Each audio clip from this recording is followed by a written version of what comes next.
Bismillahirrahmanirrahim. Assalamualaikum warahmatullahi wabarakatuh.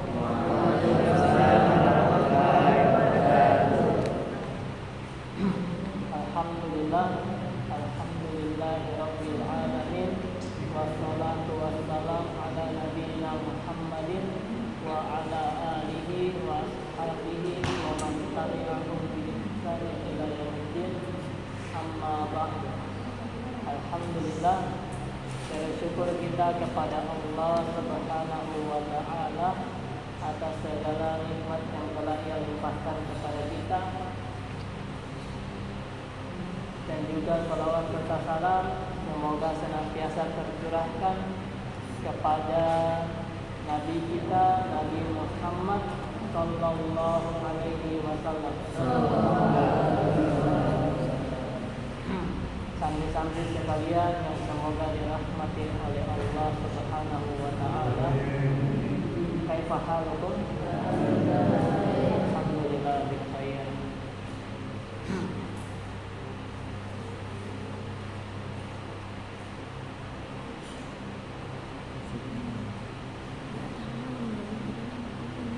Semuanya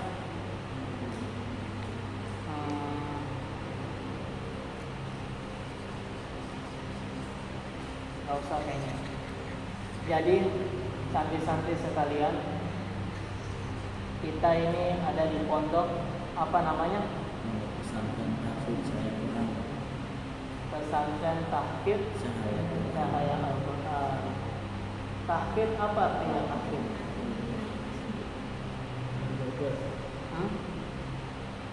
Apa maksudnya pesantren tahfidz itu, maksudnya apa?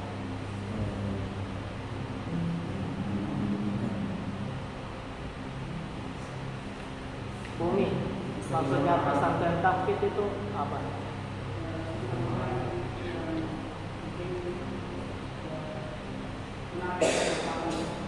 Yang menargetkan hafalan. Ilham, apa itu ilham pesantren tahfidz? Ustaz Imam A'lam. Hah? Ustaz Imam A'lam. Ustaz Imam A'lam.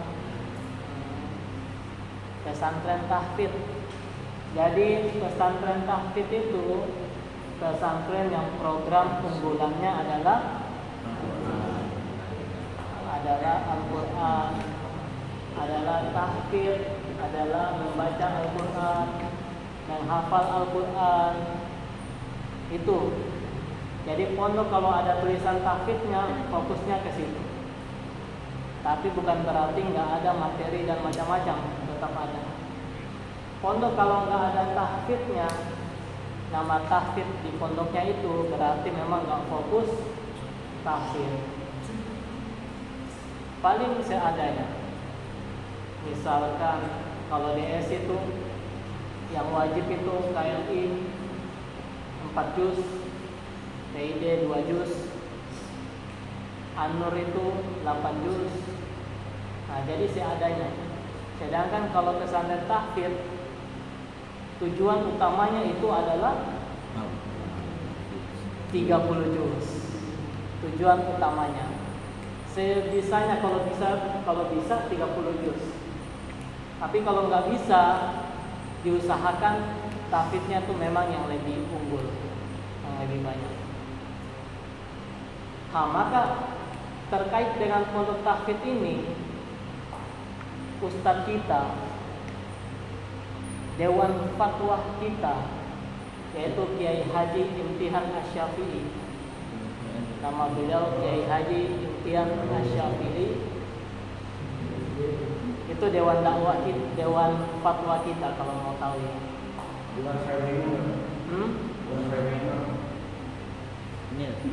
Ini secara lebih global. Nah, beliau ini pernah berkata, Kiai Haji Imtihan Asy-Syafi'i, beliau berkata, jangan kau beritahu orang lain berapa hafalan, berapa juz yang sudah kamu hafal, berapa banyak kamu khatam Al-Quran. Tetapi biarkanlah mereka melihat Al-Quran pada dirimu. Jadi beliau berkata, gak usah beritahu orang lain, saya sudah hafal 15 juz, saya sudah hafal 10 juz. Gak usah bilang orang lain, saya di pondok itu 1 bulan 1 kali hatamin Al-Quran, 1 minggu 1 kali hatamin Al-Quran. Gak usah bilang orang lain masalah-masalah itu. Itu cukup pribadi kita yang tahu. Biarkan orang melihat Al-Quran pada diri kita. Maksudnya apa? Maksudnya berilah makan orang yang kelaparan, kasihilah anak yatim, maafkanlah orang yang salah, ajarilah orang yang tidak tahu, berbaktilah pada orang tua, teruslah bersilaturahim, tersenyumlah kepada orang lain, dan lain-lain.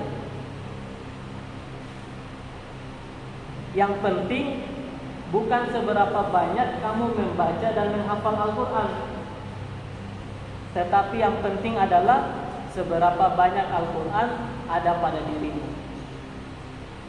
Kiai Haji Imtihan Asy-Syafi'i. Jadi apa yang kita dapat dari perkataan beliau ini? Coba jawab, apa yang kita dapat?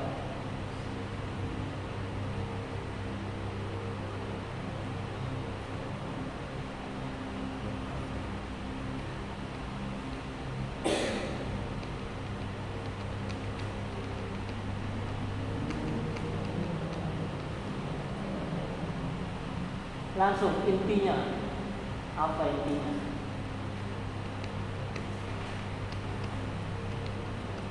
Coba Satrio, intinya apa? Intinya tuh kita harus berakhlak dan punya kebiasaan seperti yang ada di dalam Al-Quran. Iya. Jadi Al-Quran itu kita baca, kita memang harus baca, kita memang harus hafal. Tetapi yang paling penting setelahnya, yang kadang orang lupa, orang itu cuma berhenti di membaca dan menghafal, adalah mengamalkan Al-Quran itu, memasukkan Al-Quran itu ke dalam dirinya, berakhlak dengan Al-Quran, berakhlak Al-Quran. Jadi bukan hanya sebatas ada di kepala, bukan hanya sebatas ada di lisan, tetapi Al-Quran itu ada di diri kita. Itu dia. Harus seperti itu. Ketika kita masalah hubungan kita dengan Al-Quran. Bahkan seorang tabi'in, namanya itu kalau nggak salah Sa'ad bin Hisham. Beliau ini pernah bertanya kepada Ummul Mukminin, Ibunda Aisyah radhiyallahu anha, "Ya Ummul Mukminin, andini an khuluqi Rasulillah sallallahu alaihi wasallam." Wahai Ummul Mukminin, terangkanlah kepadaku tentang akhlak Rasulullah sallallahu alaihi wasallam. Kemudian Ummul Mukminin berkata, qalat alasta taqra'ul Qur'an? Alasta taqra'ul Qur'an? Bukankah kamu membaca Al-Qur'an? Kemudian tabi'in ini menjawab, bala, iya saya membaca Al-Qur'an. Kemudian qalat Aisyah radhiyallahu anha berkata lagi, fa inna khuluqa nabiyillahi sallallahu alaihi wasallam kana Al-Qur'an. Kana Al-Qur'an.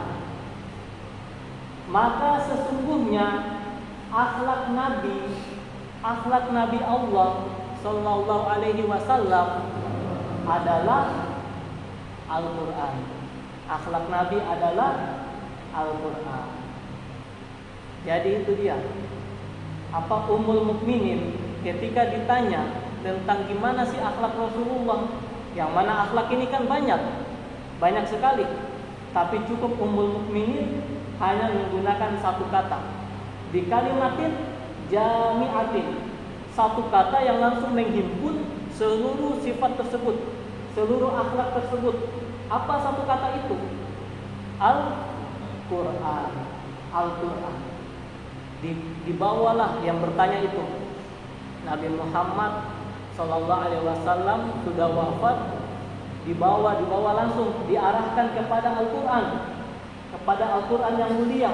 Lihatlah kepada Al-Quran, bacalah Al-Quran, karena Al-Quran ini adalah kitab yang mulia, yang menghimpun, mengandung di dalamnya seluruh akhlak-akhlak yang sempurna, seluruh akhlak-akhlak yang sempurna. Maka dari sini, santri-santri sekalian, akhlak Rasulullah itu adalah Al-Quran. Maksudnya apa? Para ulama menjelaskan, apa yang Al-Quran perintahkan, maka Rasulullah laksanakan. Dan apa yang Al-Quran larang, maka Rasulullah menghindarinya.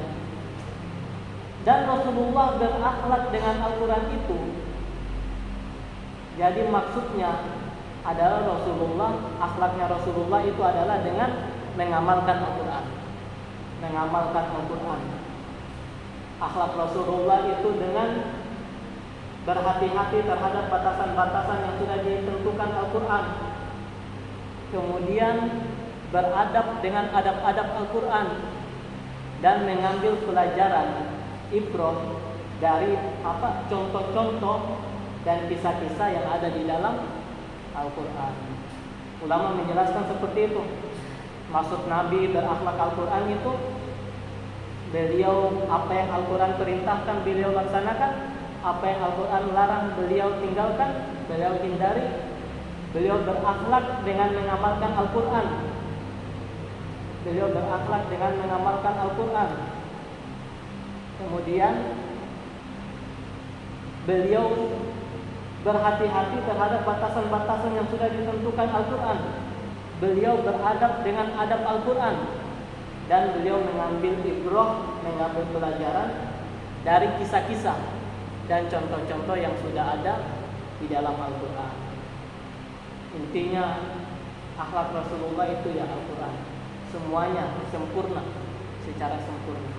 Oleh karena itu santri sekalian, kita sebagai santri pesantren Tahfidz Cahaya Quran, bagus lagi namanya ya, Tahfidz Cahaya Quran, maka sudah seharusnya kita menampakkan, menjadikan diri kita ini seorang santri yang menampakkan cahaya Quran.